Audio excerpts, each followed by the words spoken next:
आज बड़ी कृपा हमारी जो हमसे महाभक्त माता महादेश्वर दरबार द्वारा आयोजित इस जन्मोत्सव के कार्यक्रम में उपस्थित होकर के बड़े श्रद्धा और भक्ति के साथ मां के दरबार में अपनी हाजिरी को लगा रहे हैं। क्योंकि आपको यह विदित होगा कि माता महादेश्वरी शिव दरबार एक ऐसा दरबार है जहां से हमें मनोवांछित फल की प्राप्ति होती है। यहां पर हमारे कल्याण के साथ साथ जो हमारे दैहिक रूप के कल्याण होते हैं, जिस प्रकार से आप यदि किसी समस्या को लेकर के आते हैं उसके समाधान हो गए, उस कल्याण के साथ साथ मानसिक रूप से, शारीरिक रूप से, मतलब हर एक रूप से हमारे कल्याण यहां से जुड़े होते हैं। यदि आप अपने पुत्र या पुत्री को लाते हैं तो यहां पर परम पूज्य सदगुरु श्री माता ऋषि के द्वारा उनको अपने जीवन के ज्ञान प्रदान किए जाते हैं। उनको जीवन में क्या करना है, कैसे करना है, लक्ष्य की प्राप्ति कैसे करनी है, इसके ज्ञान प्रदान किए जाते हैं। क्योंकि मैंने इस दरबार में रह करके यह सीखा है कि इस दरबार में परम पूज्य सदगुरु श्री माता ऋषि का यह ध्यान है, यह संकल्प है कि आज हर एक परिवार सुखीमय हो, संस्कारवान हो। हर एक परिवार में एक ऐसा बच्चा हो, एक ऐसा पुत्र हो, एक ऐसी पुत्री हो जिससे उस घर परिवार की कीर्ति बढ़े, उस घर परिवार का नाम बढ़े, उस घर परिवार का यश बढ़े। यह तब संभव है जब हम सही महाभक्त इस दरबार में उपस्थित होकर के परम पूज्य सदगुरु श्री माता ऋषि के अमृत वचनों को श्रवण करते हैं और उस पर चलने का प्रयत्न करते हैं। क्योंकि जब से मैंने होश संभाला, परम पूज्य सदगुरु श्री माता ऋषि के सानिध्य में रहा, मैंने यह सीखा कि आपके द्वारा जीवन के एक एक छोटे छोटे पहलुओं पर भी ध्यान दिए जाते हैं कि किस प्रकार से एक पुत्र का जीवन होना चाहिए, किस प्रकार से एक पुत्री का जीवन होना चाहिए, किस प्रकार से माता पिता को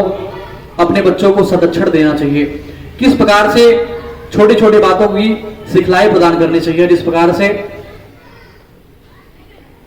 आज परम पूज्य सदगुरु श्री माता ऋषि के द्वारा मुझे प्रदान किए गए। मैंने अपने जीवन में यह अनुभव किया कि परम पूज्य सदगुरु श्री माता ऋषि के द्वारा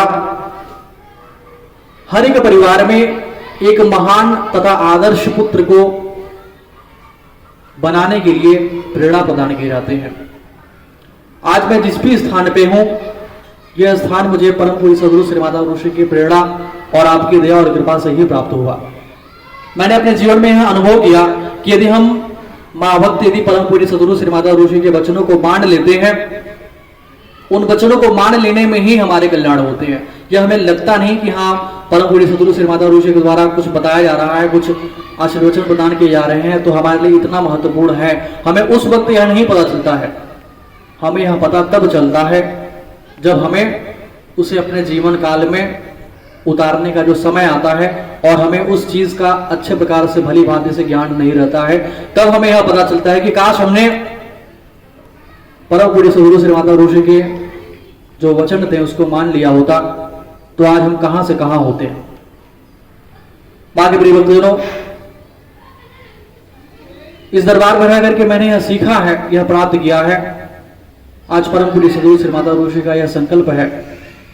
कि हर परिवार में, हर घर में शिक्षा के साथ संस्कार हो। क्योंकि यदि शिक्षा नहीं है, संस्कार नहीं है, तो वह परिवार फलेगा फूलेगा नहीं, उस परिवार की ग्रोथ नहीं संभव है। क्योंकि कहा जाता है कि विद्या ददाति विनयम, विद्या प्राप्त करने से मनुष्य के भीतर विनय का उद्गम होता है, विनय का भाव आता है। किंतु आज की जो शिक्षा प्रणाली है, इस शिक्षा प्रणाली में हम देखते हैं कि यदि कोई शिक्षा प्राप्त कर लिया,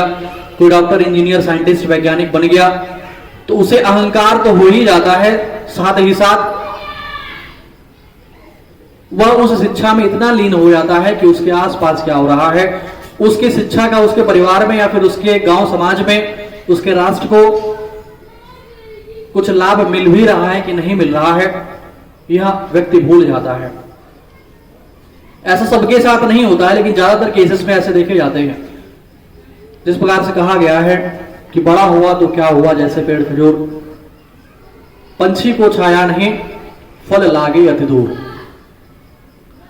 आज परम पूज्य सद्गुरु श्री माता ऋषि का ध्यान है कि इतना भी बड़ा ना हो जाओ कि घर परिवार को संभाल ना सको, घर परिवार को भूल जाओ, अपने राष्ट्र को भूल जाओ,